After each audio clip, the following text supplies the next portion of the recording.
आकाश की आराधना के चक्करों में मत पड़ो। संग्राम ये घनघोर है, कुछ मैं लड़ूं कुछ तुम लड़ो। हम लोगों को ही मिलकर लड़ना है अगर ये व्यवस्थाएं सुधारनी है तो। बीकानेर के पीबीएम अस्पताल में व्याप्त व्यवस्थाओं के विरोध में और अस्पताल के अंदर आने वाली प्रसूताओं की इलाज में लापरवाही के चलते और दवाइयों की गुणवत्ता की कमी के कारण लगातार हो रही मौतों के विरोध में हमने बीकानेर के पीबीएम बचाओ संघर्ष समिति के आह्वान पर आज एक दिन का ये सांकेतिक धरना और प्रदर्शन रखा है। मैं बीकानेर की जिला कचहरी पर आज इस धरने में मंच पर उपस्थित जितने भी गणमान्य लोग यहां मौजूद हैं, मैं सबका धन्यवाद देना चाहता हूं कि आप सब लोग वो लोग हैं, आने वाले समय के अंदर जब इतिहास में चर्चा होगी, जैसे देश गुलाम हुआ करता था तब आजादी की लड़ाई लड़ने वालों का नाम बहादुरों में और तमाशा देखने वालों का नाम गुलामों में लिखा जाता है, वैसे ही आपका नाम और आपका नाम लिखा जाएगा। इसलिए मैं आप सब लोगों को धन्यवाद देना चाहता हूं। बीकानेर जिले के साथ राजस्थान के अलग अलग कोनों से कोई चूरू से साथी आए, कोई गंगानगर हनुमानगढ़ से आए। आप सबका सामने उपस्थित जितने भी नौजवान साथी हैं, बुजुर्ग हैं, आप सबका मैं धन्यवाद देना चाहता हूं। आप सब लोग केवल 2 दिन का समय मिला क्योंकि आचार संहिता की चर्चा चली कि 18 तारीख को आचार संहिता लग जाएगी, इसलिए केवल 2 दिन का समय मिला। और मैं जिले के प्रशासन को और राजस्थान की सरकार को बता दूं, ये तो सिर्फ ट्रेलर है, जरूरत पड़ी तो फिल्म दिखाने के लिए भी तैयार है, लेकिन पीछे नहीं हटेंगे। केवल 2 दिन का समय मिला, साथियों से संपर्क नहीं हो पाया। अस्पताल के अंदर जो अव्यवस्थाएं उनको तत्काल सुधारा जाए। एक महिला जो नई जिंदगी को इस दुनिया में लाने के उद्देश्य के साथ पीबीएम अस्पताल के अंदर आती है, उसकी जब लाश जाती है तो उसके घर की क्या स्थिति होती है, वो सब चीजें मैंने करीब से महसूस की। ये बच्चा देख रहे हैं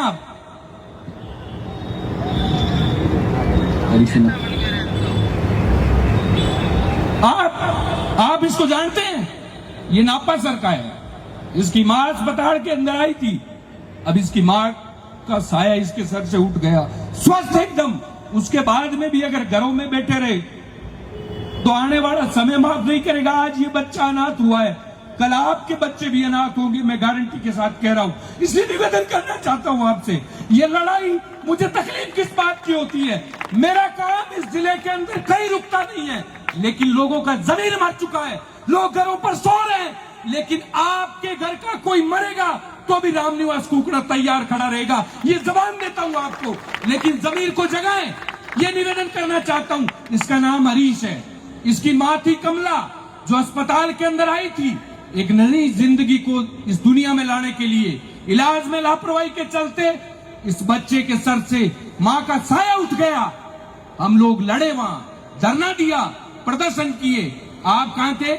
आप अपने घरों में थे। मैं किन लोगों को कह रहा हूं जो सोशल मीडिया के माध्यम से घर पर बैठे मेरी बातें सुन रहे हैं? मैं कहना चाहता हूं, आज ये बच्चा अनाथ हुआ है, कल आपका नंबर आएगा, ये तय, अगर आप इसी प्रकार से तमाशा देखते रहे। इसीलिए लड़ाई लड़ रहे हैं। पीबीएम कैसी अस्पताल, जहां पूरे बीकानेर संभाग के लोग अस्पताल के अंदर आते हैं इलाज करवाने के लिए। पिछले 2.5 महीनों के दौरान 1500 ऐसे लोग जिनके हमने व्यक्तिगत काम करवाए हैं। 100 मरीज ऐसे जो 3 महीने से चक्कर लगा रहे थे, जिनके ऑपरेशन नहीं हुए, उनके कंधे पर हाथ रख के उनके ऑपरेशन करवाने का काम किया है पिछले 2.5 महीनों के अंदर। 200 ऐसे मरीज जिनको डॉक्टरों ने दवाइयां लिखी 10,000 से 12,000 की, 15,000 की, वो दवाइयां अस्पताल में नहीं थी। वो दवाइयां कहां? बाहर से मेडिकल से लेके आए, और वो गरीब परिवार का व्यक्ति था।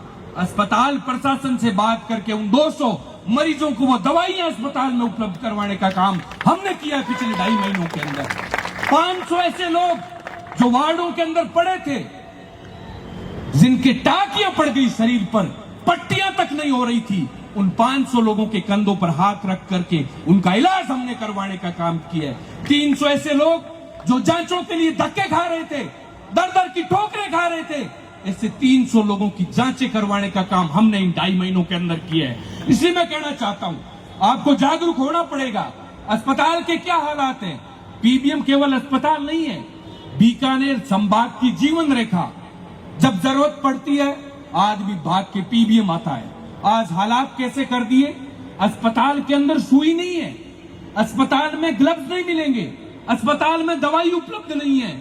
आप जिस प्रकार से चुप बैठे हैं, आप चुप रहे तो मैं गारंटी के साथ कह रहा हूं 5 साल बाद आपको मांचे का भी किराया पीबीएम अस्पताल के अंदर देना पड़ेगा, क्योंकि आप लोग कमजोर हैं, घर पे बैठ के तमाशा देख रहे हैं। हालात क्या हो रहे हैं? अस्पताल के अंदर आईसीयू में बिजली नहीं है, जो मरीज गंभीर स्थिति के अंदर वेंटिलेटर पर पड़ा है, जिंदगी और मौत की लड़ाई लड़ रहा है, जो मशीनों के सहारे इस दुनिया के अंदर जिंदा है, उसके आईसीयू के अंदर बिजली चली जाती है। एक्सरे करवाने के लिए मरीज चला जाता है, बिजली चली जाती है। वार्डों के अंदर पंखे बंद पड़े, वार्डों के अंदर कूलर बंद पड़े, शौचालय बंद पड़े, पीने के लिए पानी नहीं है। तो क्या चाहते हैं आप? ये चाहते हैं कि अस्पताल के ताला लगेगा तब बोलोगे? उस समय का भी इंतजार करो, ज्यादा दूर नहीं है वो समय, बहुत जल्दी वो समय आएगा जब अस्पताल के गेट पर ताला लगा मिलेगा कि यहाँ केवल मंत्री की औलाद और किसी बड़े व्यापारी की औलाद का ही यहाँ पर इलाज होगा। वो समय भी बहुत करीब है, मैं आपको कहना चाहता हूँ। इसलिए निवेदन करना चाहता हूँ, अस्पताल के हालात बड़े खराब हैं। मैं थोड़ा भावुक व्यक्ति हूँ, ऐसे परिवारों की स्थितियां देखते हैं तो चाहे खुद का घर कुर्बान पड़े करना, मैं पीछे नहीं रह सकता। मैं तो जान लगानी पड़े तो लगाऊंगा, ऐसे लोगों के लिए लड़ूंगा। तो मैं आपसे एक ही निवेदन करना चाहता हूं, राजस्थान की सरकार से मांग कर रहे हैं, पूरे राजस्थान के अंदर अस्पतालों की स्थितियां बदहाल पड़ी है, लगातार प्रसूताओं की मौतें हो रही है। राजस्थान के चिकित्सा मंत्री जो बयान दे रहे हैं, कभी वो नाचने गाने की बातें करते हैं प्रसूताओं के लिए, कभी वो महत्वपूर्ण विषयों पर बात होती है तो ब्रेक के बाद मिलेंगे ऐसी बातें करते हैं। ऐसे व्यक्ति को तत्काल प्रभाव से इस्तीफा दे, ये हमारी राजस्थान की सरकार से मांग है। साथ ही हम मांग करते हैं, अस्पताल के अंदर इलाज करवाने आने वाले प्रत्येक व्यक्तियों को 100% दवाइयों की उपलब्धता रहे। 5 रुपए की दवाई भी गरीब को बाहर से खरीदनी नहीं पड़े। प्रत्येक दिन आने वाले मरीज को समय पर जांचें हो, और जो चिकित्सक घर पर 200, 300, 500 रुपए फीस लेकर घर पर मरीज देखने के आदी हो गए, उनको कहना चाहता हूं, ये नीयत बदल लें। हम जिले के प्रशासन से आज मांग करने आए हैं, हम गांधी को मानने वाले लोग हैं, हम हिंसा के खिलाफ वाले लोग हैं, लेकिन अगर प्रशासन के कहने से आपने आदतें नहीं बदली तो हम भगत सिंह का रास्ता भी जानते हैं, आपकी आदतें बदलाना भी जानते हैं। गरीबों को लूटना आप बंद करें। एक गरीब परिवार का व्यक्ति जो पूरे दिन मेहनत मजदूरी करता है, उससे जांच दिखवाने के भी 200 रुपए लेते हैं, क्योंकि अस्पताल के अंदर डॉक्टर बैठता नहीं है। उनका समय ओपीडी का सुबह 8 बजे से लेकर 2 बजे तक, लेकिन डॉक्टर अस्पताल के अंदर मरीज को कहते हैं अगर जांच अच्छे से दिखवानी है तो शाम को घर आए। मैं कहना चाहता हूं, डॉक्टर इस बात को बदले कि जांच अच्छे से दिखवानी है तो अस्पताल के अंदर आए, घर जांच नहीं देखेंगे। ये बात आपको लानी पड़ेगी, तब जाकर हालात सुधरेंगे। आज बीकानेर के जिला कलेक्टर महोदय से हम मांग करने आए हैं, क्योंकि बीकानेर के अंदर अभी जो प्रशासनिक अधिकारी हैं, चाहे जिले के कलेक्टर हैं, चाहे बीकानेर के पुलिस अधीक्षक हैं, दोनों ही अच्छा काम कर रहे हैं और अच्छे काम की तारीफ निश्चित तौर पर हम करते हैं। बीकानेर के अंदर नशे के खिलाफ नीलकंठ जो अभियान पुलिस द्वारा चलाया जा रहा है, मैं उसको सलाम करता हूं और एसपी साहब का धन्यवाद भी देना चाहता हूं। अच्छे लोग अच्छा काम करेंगे, हम उसका धन्यवाद भी देंगे, लेकिन अस्पताल की व्यवस्थाओं को सुधारा जाए। आप आंकलन करिए, केवल मरीज ही दुखी नहीं है, अस्पताल के अंदर नौकरी करने वाला एक सुरक्षा गार्ड 8,000 रुपए के अंदर पीबीएम में नौकरी कर रहा है। 3 महीने से पैसे नहीं आए उसके खाते में, उसके घर खाने को आटा नहीं है। आप अंदाजा करिए अस्पताल के क्या हालात हो गए। एक अटेंडर जो 5,500-6 हजार रुपए में नौकरी करती है महिला अस्पताल के अंदर, या कोई लड़का नौकरी करता है, उसको 5,500-6 हजार रुपए मिलते हैं। पिछले 3 महीनों से उनके खाते में 5 रुपए नहीं आए। लैब टेक्नीशियन नौजवान जो बैठे हैं अस्पताल के अंदर, जो वहां पर लैबों के अंदर जांचें करते हैं, पिछले 8 महीनों से उनके खाते में पैसे नहीं आए। हमारी मांग है तत्काल प्रभाव से उन गरीब लोगों के खातों में पैसे डाले जाएं और समय पर पैसे नहीं डालेंगे तो उसके लिए पेनल्टी तय की जाए और उस फर्म को ब्लैकलिस्ट करने का काम करें, ताकि ऐसे चोरों को अस्पताल से छुट्टी हो सके। ये मांग भी हमने इसमें शामिल करने का काम किया है। केवल हमारा उद्देश्य सिर्फ मरीज नहीं है, वो गरीब व्यक्ति जो अस्पताल के अंदर बड़ी उम्मीद लेकर आता है, जो गरीब परिवार का व्यक्ति है, जो सरकार से आस लेकर आता है, अगर उसके साथ अन्याय होगा, हम पूरी ईमानदारी के साथ, पूरी निष्ठा के साथ उसके साथ मजबूती से खड़े रहेंगे। साथ ही अस्पताल के अंदर चाहे जो कूलर पंखे बंद पड़े उनको सही किया जाए, जरूरत पड़े तो उनको नए लगाने की पड़े तो उनको नया लगाया जाए। पार्किंग के नाम पर लूट चलती है, हम अस्पताल जाते हैं काम से पर्ची काट के हाथ में पकड़ा देते हैं, 20 रुपए लगेंगे, बाप का राज थोड़ा ही है, ये व्यवस्था भी तत्काल बंद करी जाए। ये बात भी हम आज जिले के कलेक्टर महोदय से करने का काम करेंगे। इन तमाम मांगों को लेकर बाकी मांग पत्र में आप लोगों के बीच में साझा करना चाहता हूं। जिन 15 सूत्री मांगों को लेकर आज हम सब लोग इकट्ठा हुए हैं, इनका केवल एक ही उद्देश्य है कि अस्पताल के अंदर जो अव्यवस्थाएं हैं वो तत्काल प्रभाव से सुधरे। सबसे पहली हमारी मांग है, अस्पताल के अंदर दवाइयों की उपलब्धता सुनिश्चित की जाए। 2 नंबर हमारी मांग है, अस्पताल में मरीजों की जांचें तत्काल हो और तत्काल उनको रिपोर्टें अस्पताल के अंदर उपलब्ध हो। साथ ही वार्डों के अंदर कूलर पंखे बंद पड़े उनको शुरू किया जाए।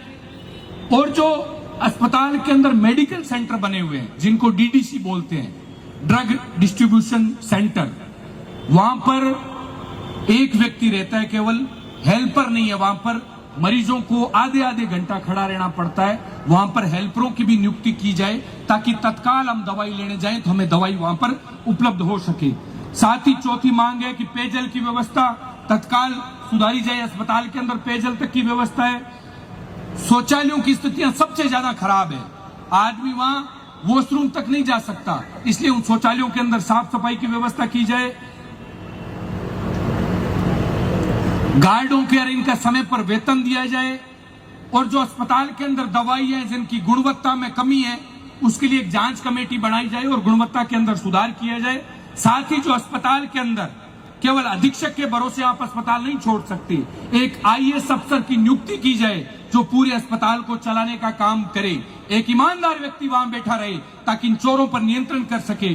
साथ ही नई जनाना जो अस्पताल बनी हुई है वो अभी बंद पड़ी है, उस नई जनाना अस्पताल को शुरू किया जाए ताकि जो डिलीवरी केस होते हैं उनके लिए महिलाएं परेशान होती है। एक एक बेड पर 3-3 महिलाएं जो प्रसव के लिए आई है उनको लेटाया जाता है, तो आप अंदाजा करिए कि हालात कितने खतरनाक हैं।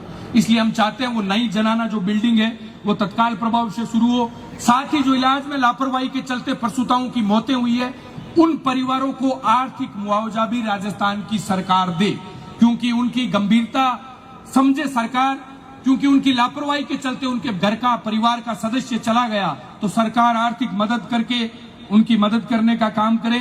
साथ ही राजस्थान के चिकित्सा मंत्री इन तमाम बातों की जिम्मेदारियां लेते हुए अपने पद से इस्तीफा देने का काम करें। ये सबसे महत्वपूर्ण मांग है। इन 15 मांगों को लेकर आज हम शांतिपूर्ण तरीके से एकत्रित हुए हैं। अभी हम ज्ञापन सौंपेंगे जिले के कलेक्टर महोदय को और उनसे निवेदन करेंगे, क्योंकि कलेक्टर साहब भले इंसान है, वो जन सुनवाइयां भी करते हैं, अलग अलग जगह पर जाकर गरीबों की तकलीफें भी सुनने का काम कर रहे हैं। तो हमें उनसे उम्मीद है कि वो इन तमाम मांगों पर विचार करेंगे।